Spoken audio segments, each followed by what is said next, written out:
cleanest Knuckles movie.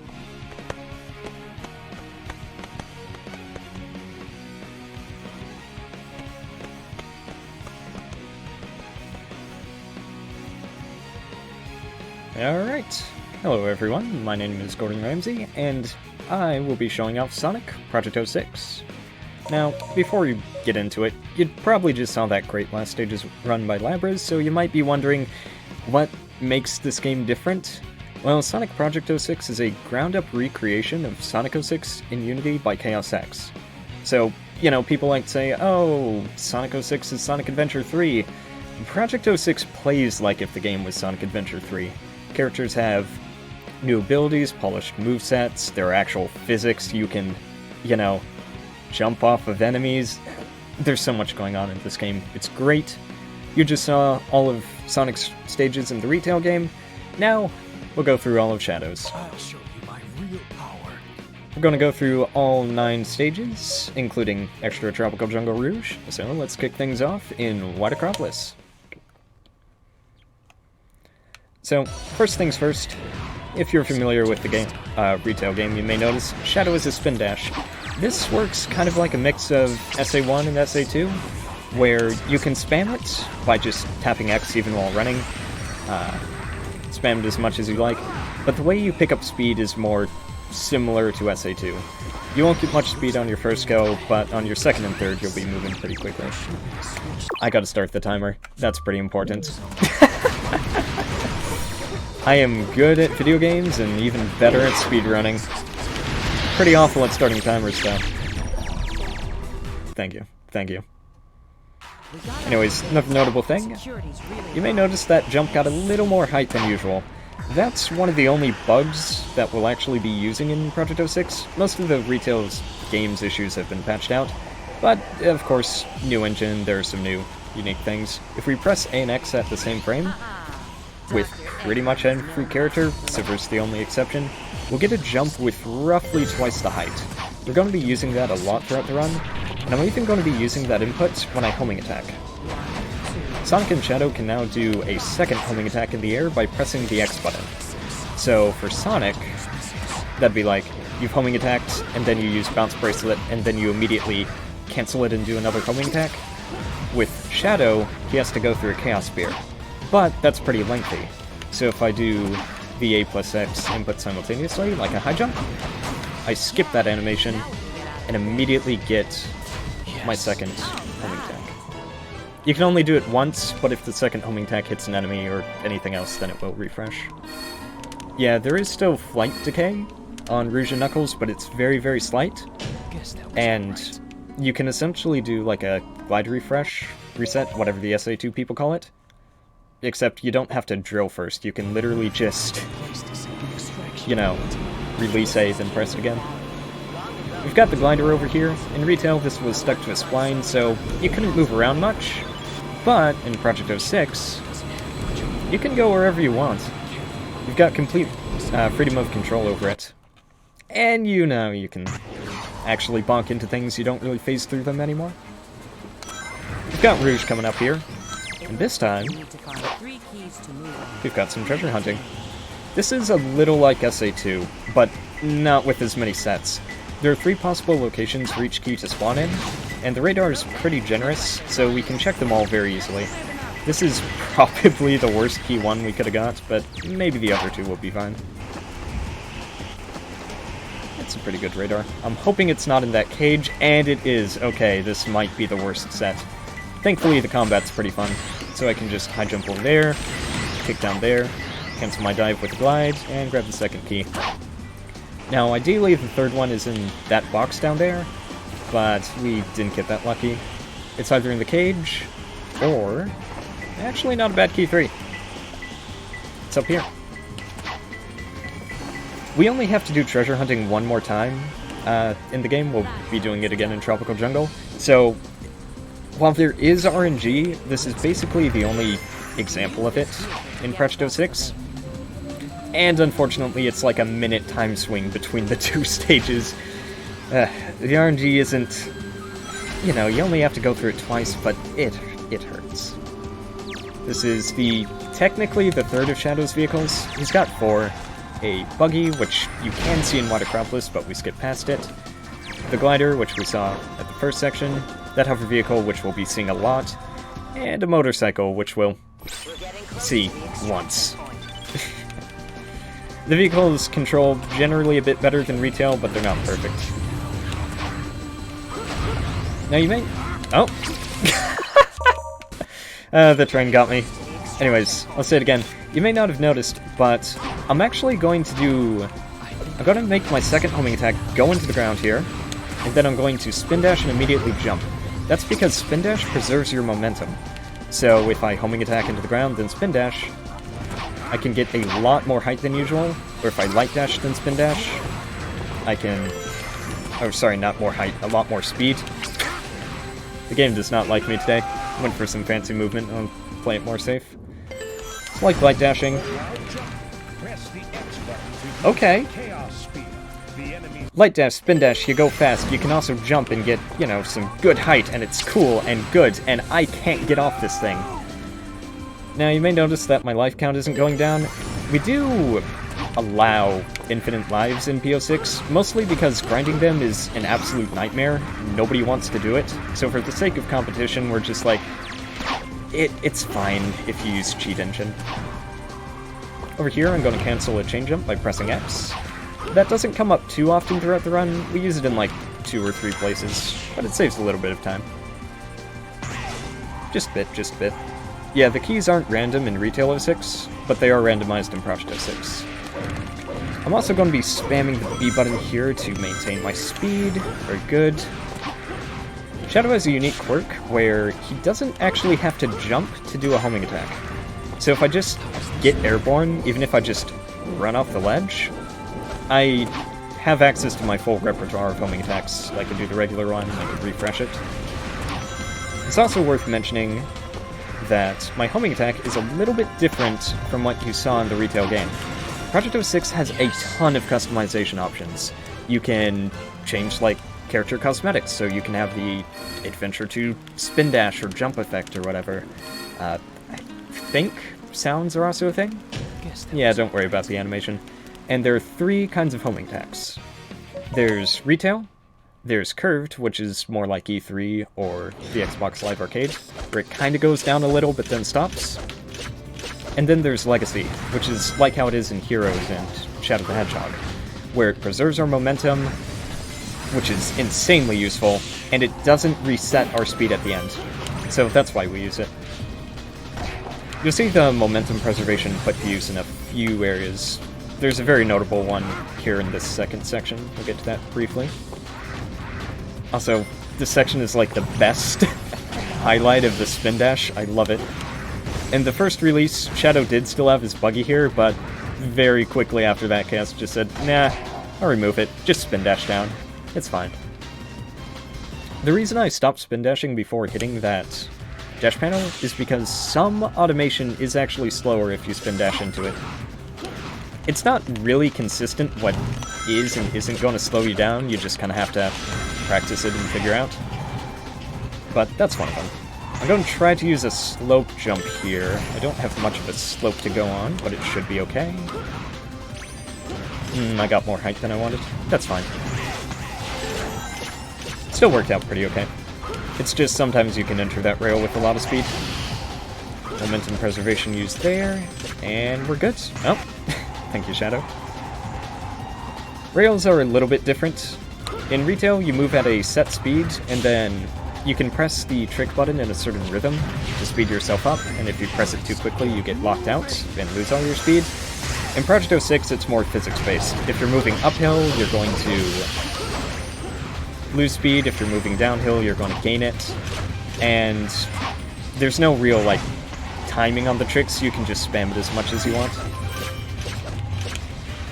Also, yes, please run Project-06.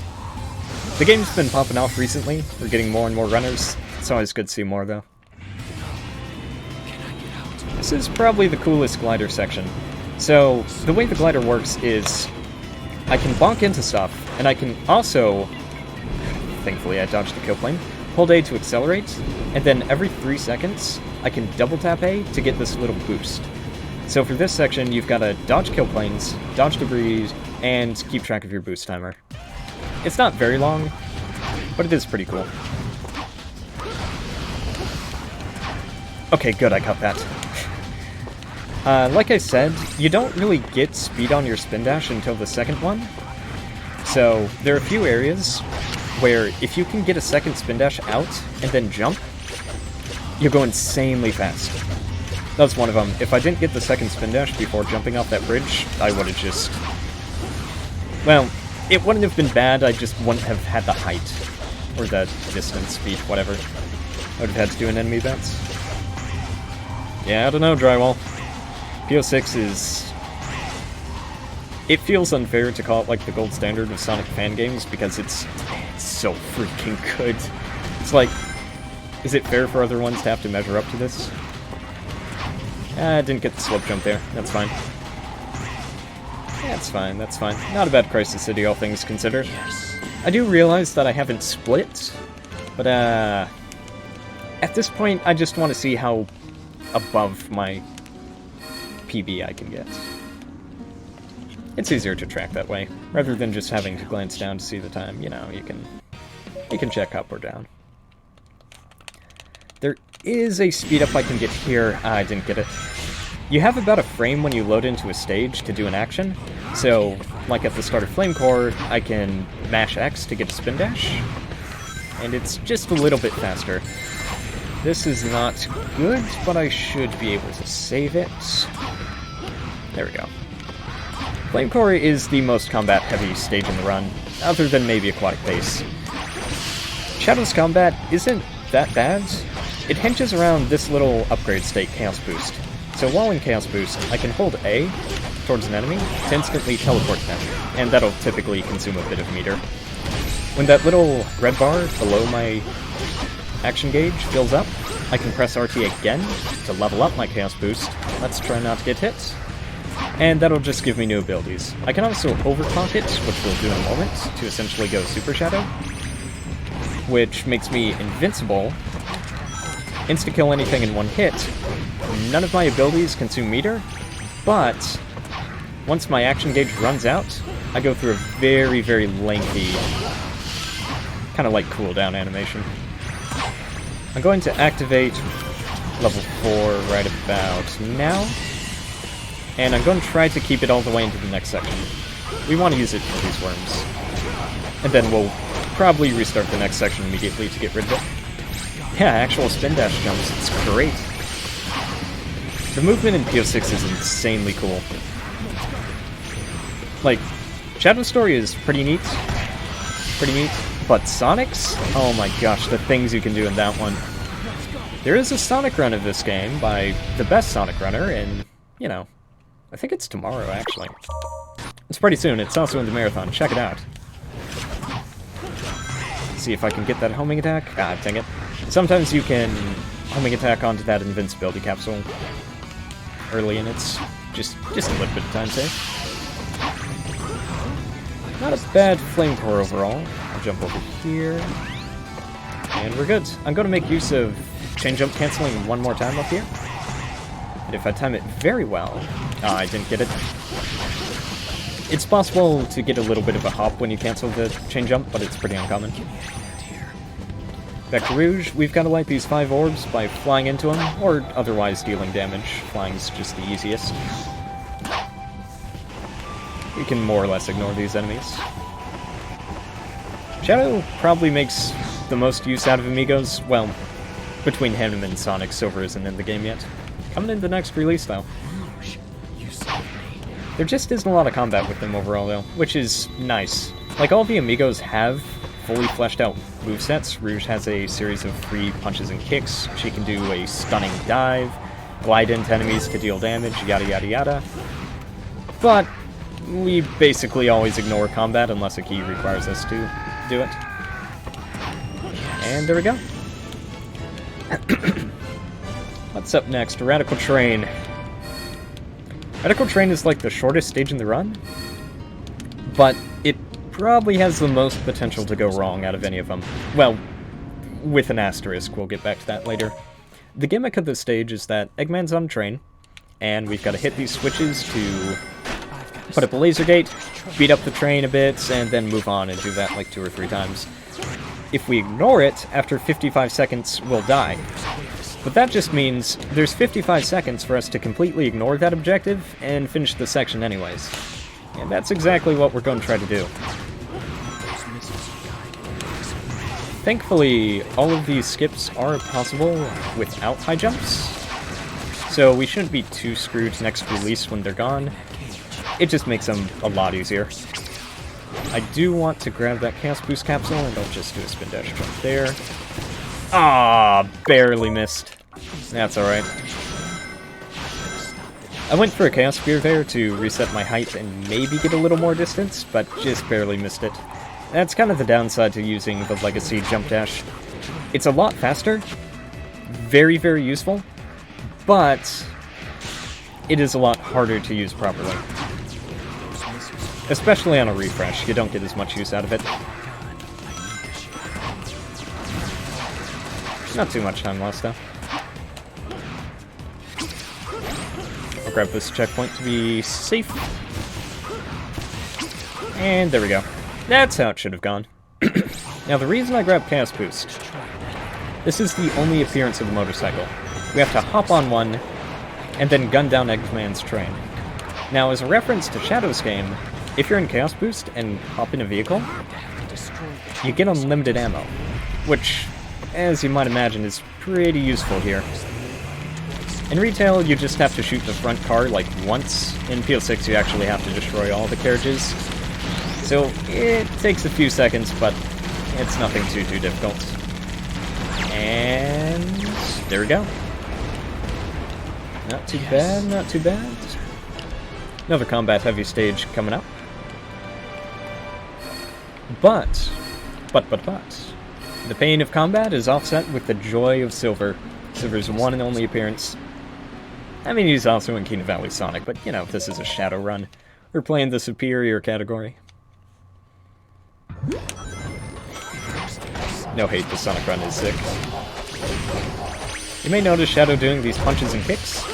That's a little feature called Chaos Stacks. In retail, this was done by just pressing the A button again after landing a homing attack. In Project-06, it happens automatically if you attack an enemy with multiple hit points. I want to collect these, please. Thank you. It happens automatically if you hit an enemy with multiple hit points, but you also have the option of canceling it by pressing Y. There we go. Yeah, saturation removal. At this point in the story, Aquatic Base is, you know, technically in the past, so it's got this little, like, I don't know, grayscale effect applied. I really want a ring. These spike balls are insta-kills if they hit an enemy, so we just pick them up and try to run into... Okay, thank goodness. And try to run into as many things as we can. Now, I actually want to have full meter here, because you'll carry the meter over when you do a character swap. And I want level 3 Shadow as quickly as possible for a bit of combat coming up. I mentioned it briefly, but at level 2 Chaos Boost you get Chaos Lance, which can be a one-hit kill when fully charged, and at level 3 you get Chaos Blast. You want to be to the left of that enemy so that you kill them all. It's not super tight, but if you're not over there, then usually one will survive. Do a quick jump, and we're good. We're good. Now I gotta move through this pretty quickly because I want to keep my meter. That also means that I can't really use my Chaos Smash, or Chaos Snap too much, because my Chaos abilities do consume meter. I have enough that I might be able to get away with it here, but I'm not gonna risk it. It is worth noting that the teleport itself isn't necessarily the snap. While in Chaos Boost, Shadow will always teleport to his targets, but you'll only chain between them if you hold A. And here we go. Immediately Chaos Blast here. Take him down. My computer is dying, but that's okay. There we go. Now, it may not look like it, but that bird that I just killed in the center is actually the leader. Kills all the subordinates at once if you take it down. And we're through with Aquatic Base.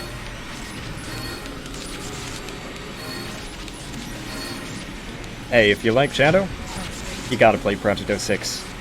06 in general is, like, probably Shadow's best incarnation, story-wise and gameplay-wise. So getting it in Project-06, it's great. This is by far the longest of the Jet Collider sections, and also the last. So I don't really have to worry about the obstacles too much. I can just keep an eye on the timer. But I really need to be on point with my boosts. It will naturally just slip a little bit. Like, technically you can do it every 3 seconds, but it's so like, you don't get any buffer on it, so it's pretty precise, and it just kind of naturally falls off a bit. That orange barrier is where the kill plane usually is. I think this and Keenan Valley might be the only times that it actually restricts you a little. Crisis City, it just lets you die, which is kind of awful because the kill planes are very near. Not a big fan of that stutter. P06, its one downside as a speed game is that if you're playing through the stages in order, or sometimes if the game's just been on too long, your frame rate can start dying. Turning off, I think it's like volumetric lights and real-time reflections, maybe shadows, can help it a little bit. But you usually won't know if your frame rate's gonna die until you get to these last 3 stages. So I'm just gonna hope that it doesn't fully explode. Yeah, no infinite hover. But we also don't play as Omega Mod, so it doesn't matter a ton. There was meant to be dialogue in that cutscene, by the way.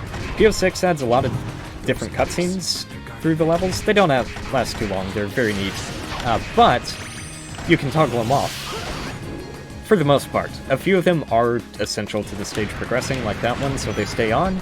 And for whatever reason, it loses its dialogue. But I promise, they're going back and forth. It's cool. And there's section 2. Now I'm gonna go for some movement that I probably shouldn't here. Homing attack down, spin dash. Risk it! Okay, we're good. It's very easy to just bash your head against that little guillotine and be left for dead. Okay, good. I've been on pretty decent runs before and then just flown right past the hover vehicle. So now I'm making a point to kind of slow down, take my time. Now if we're lucky, we're actually going to get to see the hover vehicle in this results screen, because we still have control over it. It's not useful, but occasionally you'll see it flying by in the background. Doesn't seem like we get it today. That's a shame. Bit of a shame, bit of a shame. This is where the frame rate's put to the test. Section 2, at the very end of it, we may drop to like 1 frame per second. The goal here is that there are all these little pillars that you go through to eventually get led over here to this door, but the trigger to open the door is always active, so, you know, you can kind of just ignore it all, which is pretty good, because the hover vehicle is by far the worst controlling one of the bunch. A little bit of movement. I cannot overstate how nice it is that Shadow can homing attack without having to jump. Yeah, every vehicle has a boost state by double tapping the A button. With a hover vehicle, it makes it fly into the air. That's bad. And never mind, that's good. Also, Omega has this. This casual first-person shooter. We'll use that a few times. Fly over here. And we're good. Now, there are a ton of invisible walls in this section. I've tried very hard to break it. On top of invisible walls, there are a bunch of failsafes, but our bullets can activate switches and collect item boxes, and travel through invisible collision. So, that's not a massive skip, it just speeds something up a little bit later. Use audio cues, lock onto all those enemies, and we're good. Moving forward, moving forward. Do a few high jumps. And we're off. This is really Omega's only substantial appearance but it's a pretty decent one. You get a nice mix of movement, combat, high jumps, platforming, all that good stuff. Oh, my frames! That was unfortunate. I have a checkpoint somewhere. Yeah, sorry. So, looks like my frame rate has chosen death, which means it's going to be pretty difficult to navigate this section as Omega. It's going to be difficult to navigate the end portion of Dusty Desert as Shadow, and there's a good chance that Tropical Jungle Rouge plays at about 2 frames per second. With that in mind, I'm going to play this very slowly, very carefully. It doesn't happen too often. I've lost maybe like 1 run to the frame rate going really bad. Just so long as you reset the game before each run, you should be good. I had it on for a few minutes before this. You know, this isn't a bad thing. We just get to see what that switch skipped. So, normally we would have to do this. Hit the switch, turn around, power through the frame drops, which also don't happen nearly as often in Sonic Story. They can still occur, it's just not as frequent as Shadows in my experience. And there we go. Oh, hallelujah, the frame rate's actually decent! This is surprising. I genuinely expected it to be awful here. Looks like we've been blessed. Now, technically, the fastest form of combat is just low-charge spin dashing into enemies. You can't get it on all of these worms, though, because they will block, or at least the last one will. And it's kind of hard to get a spin dash that's that slow without losing time overall by getting to that speed. But that's a nice use case for it. I'll just take this.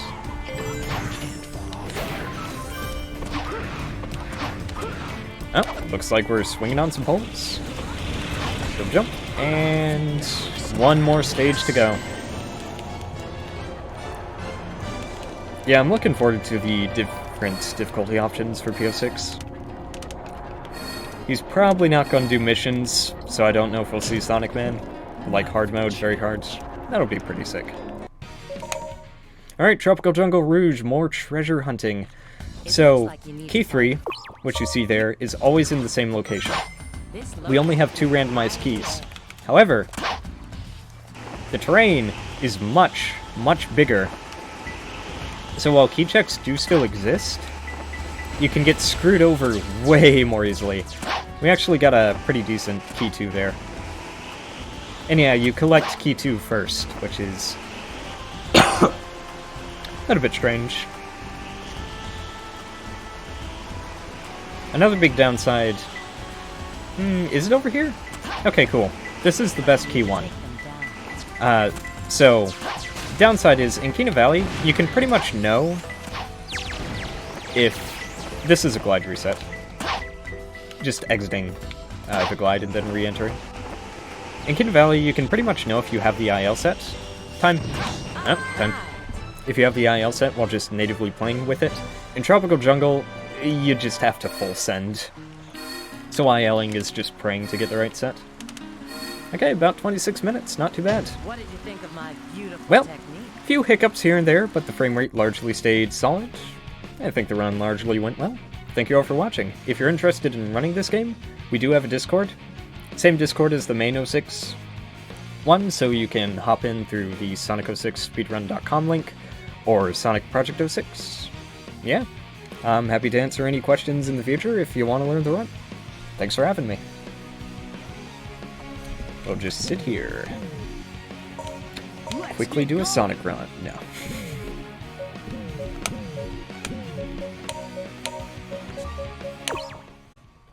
Maybe a test state.